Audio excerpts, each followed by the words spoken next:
What's up, everybody? Welcome back to the round 20 teams and NRL fantasy analysis. Here we are to analyze those with the Roosters and the Eels to start us off. And we're going to be talking through what's happening here in the centres. There, we lose Manu to the wing with Ikavalu out and also Smith. So Josh Morris comes back into the 3 position. Adam Kieran actually moves into the 4 with Manu in the 5. So in terms of what this is actually going to do for his scoring, I don't think it's going to change too much of it, just for the fact that I think you're going to get a little bit more running, getting out of trouble for Manu, and he's someone that has done really well in the 1 position, just bringing the ball back, getting a lot of extra meters and tackle breaks. So I don't see it as being a big issue for Manu, and he's someone that roams a little bit, so you won't have to sit exactly on his wing. I can see him doing a little bit of what RTS was doing at the Warriors there. So let's start with that one, and the rest of the team hardly changes at all. Bradley becomes a really solid option at a cheap price if you need to downgrade someone to be able to upgrade elsewhere, to get Cleary eventually, to get a DCE, to get a Hughes, any of these types of players. He becomes a pretty solid option there if you need a downgrade. So that's there on that side. On the other side of the ball, not too much changes here. We've got Opacek coming back into the 3 position. The rest of the squad maintains very, very similarly there on that one. Moving along to Tigers and the Warriors, and again, not too much to talk about on the Tigers side. We do get Sean Bloor coming into the 11 position, so he should get obviously a lot more minutes, much better in the scoring side of things. We still keep Dewey in the 6th position if you're interested in him as a wing fullback half dual at a much cheaper price than he was obviously earlier on in the year when he was up over 700.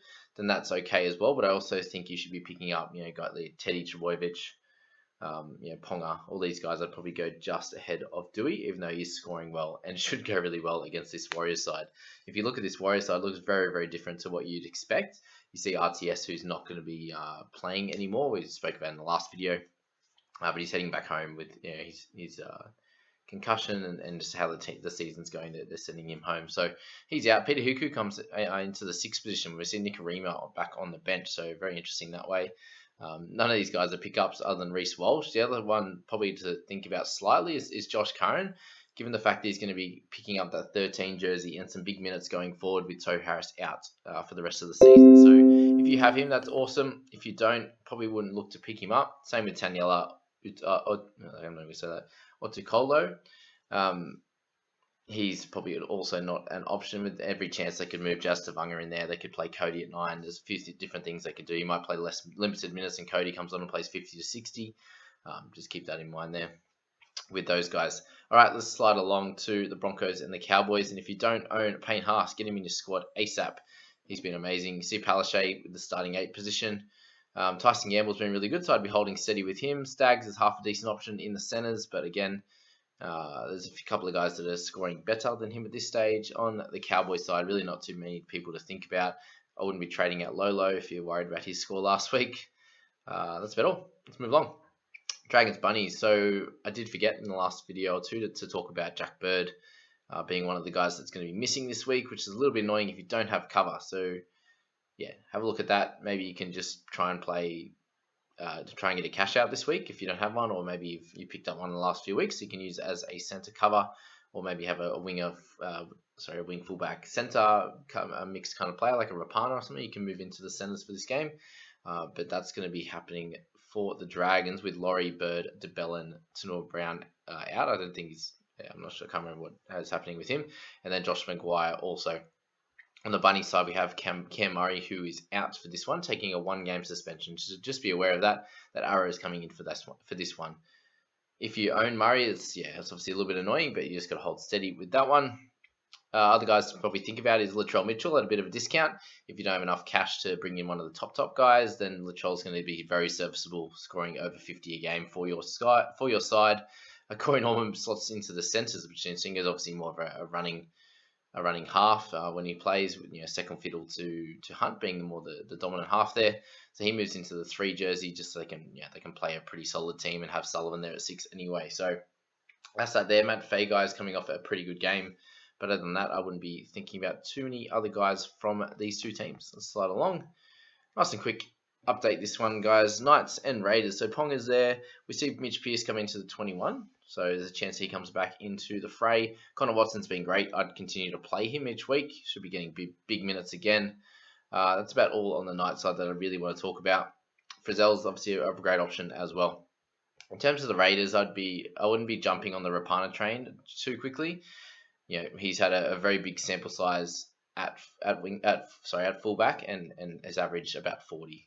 Like as a general day-to-day, game to game average for him, because we can all have the odd big score, but you can't do it all the time for Rapana there. So be aware of that if you're looking to bring him in. Hodgson's been okay. Korahara, I wouldn't be thinking about him as like a 60-plus scorer all the time. You remember early on in the year, 2 really good games in a row, and then he dropped off for a while. So just be wary of that. But if you own him, you keep playing him, and you keep getting good scores from him, hopefully. All right, Storm Panthers. Nothing much changes with the Storm side. We still see Nico at the 1 jersey, so I'd be holding steady with him until he loses that position, because they're going to play it exactly how they did last time. Munster's back, but other than that, nothing really changes. Finucane playing as well, but again, perhaps in number 17 is going to come on, spell Smithy for a little bit. They'll move Nico Hines back there, and then they'll just play like a roving role. And they'll need to be there playing really well to beat the Panthers side, who are still missing Cleary. But the rest of the team stays fairly similar. Naden in the 4 jersey. Mitch Kenny, who's playing again for Appy, who's out for this week only. And he should be back, I believe. I think it was 2 weeks. Correct me if I'm wrong. But yeah, that's all. I suppose their team doesn't look as strong. Like, it obviously looks a million times better with Cleary's there. They lose Isaiah Yeo as well, so I'd expect the Storm team to win this one fairly comfortably. To'o is out also, so and Fisher Harris. So Fisher Harris, having his first child, not sure, child being born, so he's gonna be out for the next few weeks. To'o is out until the end of the year, it looks like, with the syndesmosis injury, so I'd be aware of that.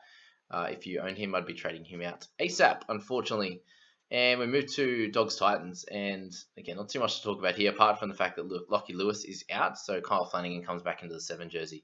I'd imagine this is played very similar to what it's like with Lewis, so hopefully it does change a little bit. For any Avarillo owners, I definitely have to play him this week because I have Bird out. Luke Thompson has been suspended for 3 weeks as well, so just be aware of that when you're putting together your squad this week, and that's pretty annoying if you're holding like a Murray and a Thompson in your side, having him suspended for 3 weeks. I'd probably be holding. I just don't think he's expensive enough to be worth a trade. If he was sort of 750, 800k, I'd be like, yeah, you probably want to trade him if you have enough trades, but for him at his price, I wouldn't be doing it. Every chance Fafita goes back to the bench again, but I think he's going to score well enough in that position. Only annoying one here is Toby Sexton's been named in the 7, but Fogs, I do own him, and he's in the 21. So there's a chance that he comes back as well, like Pierce there, but I think Fogs would be more chance than Pierce, just given the fact that he's coming back from a finger injury, and Pierce is coming back from a hamstring one. So yeah, that's that on that one, and we'll move to the last one team, and Sharks and the Eagles. And the interesting one here is Braden Trindle going to the 7 role, and he should get that for the remainder of the year or close to it, with Johnson being out for 4 to 8 weeks. It sounds like it was a pretty bad one. So we get Connor Tracy in the 6th role, which means Trindle's going to get the majority of the kicking meters. He's obviously going to be kicking goals. I think he's going to score really well over the next bunch of weeks. There's also a big chance that the Eagles smash Sharks here, and he just scores averagely, like around the 40 mark. So if you need someone at that cheaper price point who can cover that halves, then I think Trindle's a great option this week. If you don't need anyone like that, then it's probably not worth bothering with a trade. Talakai had a much better game this week, but I wouldn't be looking at him. In terms of the Eagles, guys, anything you can do to get Trbojevic, Cherry Evans in your squad is going to be really, really important. Just with the quality that they're pulling out at the moment, and the high scores, they're just both really just almost must-haves. Trbojevic definitely is, and DCE is like, can you afford him being in the 900s right now? So that's that. If you got Joshy Schuster, I'm happy with you holding on to him. I wouldn't be bringing him in. I had a question on that. So just hold steady with Schuster. I think most of us, anyone that's actually playing this week, then we need to keep them and only trade out the guys that are suspended or injured for a good portion of time. So there you go, guys. That's the update for the week with our team list. I hope that really helped. And please let me know what trades you're going to be making this week. I'd really be interested in knowing that, and sort of how many trades you got left. If you want to pop all that into a comment there, I'll get into those comments and help you out, and obviously do a Q&A tomorrow to help answer all those questions, and hopefully I answer your one. So yeah, please like, subscribe, guys. I really appreciate it. We'll catch you in the next one. See you later.